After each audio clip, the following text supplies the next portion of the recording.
Hi, this is Mr. West, and these are the solutions to the practice quiz for 4.1 to 4.3. Let's take a look here. Number 1, write an equation in point-slope form for the line that passes through each point with the given slope. Then graph the line. So to write this in point-slope form, we have to remember what point-slope form is, and there is the general equation. So we're going to take, and that's our y1, that's our x1, and there's our slope there.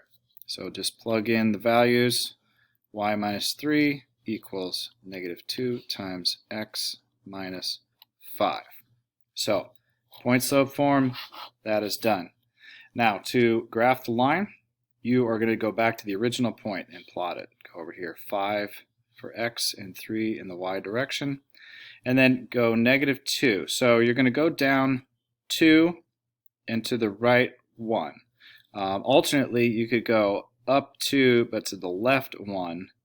It is a negative slope, so it is going to come down from the left to the right, and then just connect those points. Number 2. Same thing, we are going to use the point slope formula up here. So I'm going to write y minus y1, which is negative 1, so double negative there, equals 3 for slope times x minus 2, 2 being x1. So I'm just going to rewrite it with y plus 1 because you have a double negative there. And there's that equation. Next, let's go ahead and graph it. So the point 2, negative 1. So 2 in the x direction, negative 1 in the y. You have a slope of 3, which means 3 up and 1 over. So up 3 over 1, up 3 over 1, and then just connect those points there.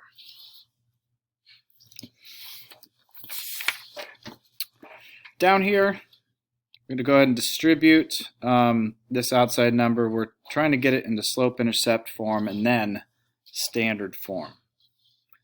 So we're going to distribute that negative 2 across, negative 2x plus 14, y minus 6. Now we do need to get it in slope-intercept, so we need y by itself. So we're going to add 6, and that's going to get rid of that negative 6. So now we're left with y equals negative 2x, 14 plus 6, so plus 20. So we've got slope-intercept. Now to do standard form, which means to get the x term and the y term together on one side of the equation. So to do that, I'm going to move the x term. It's a one move situation, and once that's completed, then I'm done. So I'm adding 2x to cancel that.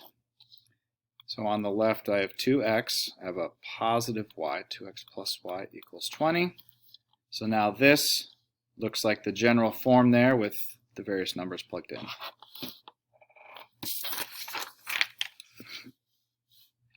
Right up here, one quick adjustment that we needed to make was get rid of this extra 2. That shouldn't be there.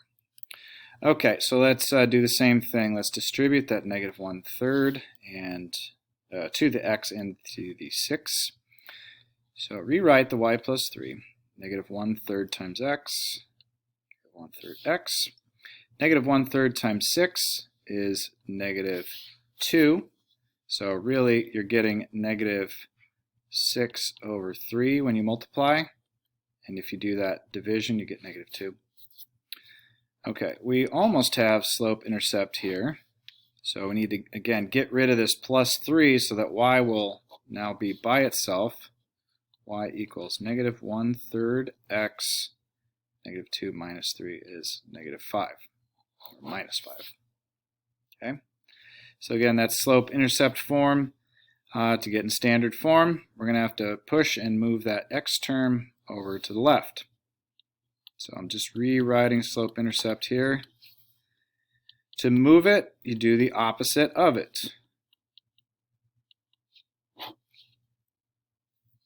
Cancel, cancel. 1/3 x. Again, that's a positive y, so you're going to put plus y equals -5. So that's our standard form. There's our slope-intercept form. Right here, for the equation of the line that passes through a given point parallel to a given line. Okay, so again, it's parallel. What do we know about parallel lines? They have the same slope. So we're going to use that slope and that point to create a new equation in slope-intercept form. But we have to use point-slope form to get there. So if this is our x1, that's our y1, similar to the problems on the front side. So y minus y1 of 2 equals m of -6 times x minus x1, and that's 0. So let's go ahead and distribute on the right side, -6x, and then that would just be 0, so I'm going to leave it off. Let's move this -2 to the other side so that y is by itself. We're left with -6x plus 2. Right here, same thing. It's still a parallel line type question. So you're going to use this as your slope. Let's go y minus y1. Same thing here, and just fill in the blanks. So our slope here, -3. Our x1 is 6, and our y1 is -4. So it's going to be y minus -4. So if we rewrite that, it'll just be y plus 4 equals -3 times x minus 6. Let's go ahead and distribute. Y plus 4 still on the left. -3 times x is -3x. -3 times -6 is plus 18. I'm going to subtract 4 both sides so that I'm getting y by itself. Cancel. And I'll write to the side here, y equals -3x, and 18 minus 4 is 14, so plus 14. Last couple of problems, these are the ones that are perpendicular. So the difference between the parallel equations and perpendicular is while we are using the slopes of the line that's given to us, we are going to take it and convert it to a perpendicular slope. And perpendicular slopes are the negative reciprocal of the slope we give. That's given to us. So negative of a negative is positive, and the reciprocal would be 4/3. Again, negative reciprocal, we'll go ahead and do this for problem 8. Perpendicular slope, so this is positive, so negative of that would be negative, and -1/6. So it's originally was 6/1, flip it to be 1/6. All right, back up to here. So now we're going to use this. This is our x1, this is our y1, and we're using our point slope formula again. So y minus y1 of 3 equals our slope that we just found times x minus x1, which is -3, and that's going to change to a positive there. So let's go ahead and distribute that right side. 4/3 times x is just 4/3 x. 4/3 times 3 now is 4 times 3 is 12. Divided by 3 is 4. That's plus 4. Now to get y by itself, you want to move that -3, and we do that by adding 3.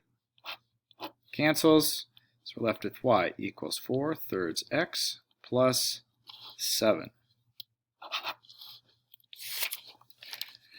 Right here, same thing. We're going to go y minus our y1 of -8 equals -1/6, that's our slope, times x minus x1 of -2. So a couple double negatives there to make into positive. So it's really y plus 8 on the left, And let's go ahead and distribute. Negative 1/6 times x, negative 1/6x. Negative 1/6 times 2, that's, the result would be negative 2 over 6, which would be the same as negative 1 over 3. So we always want to reduce when we can. So rewriting that, that's what you get.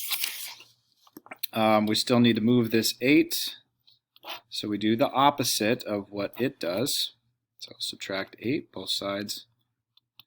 So your result should be negative 1/6x minus 8 1/3.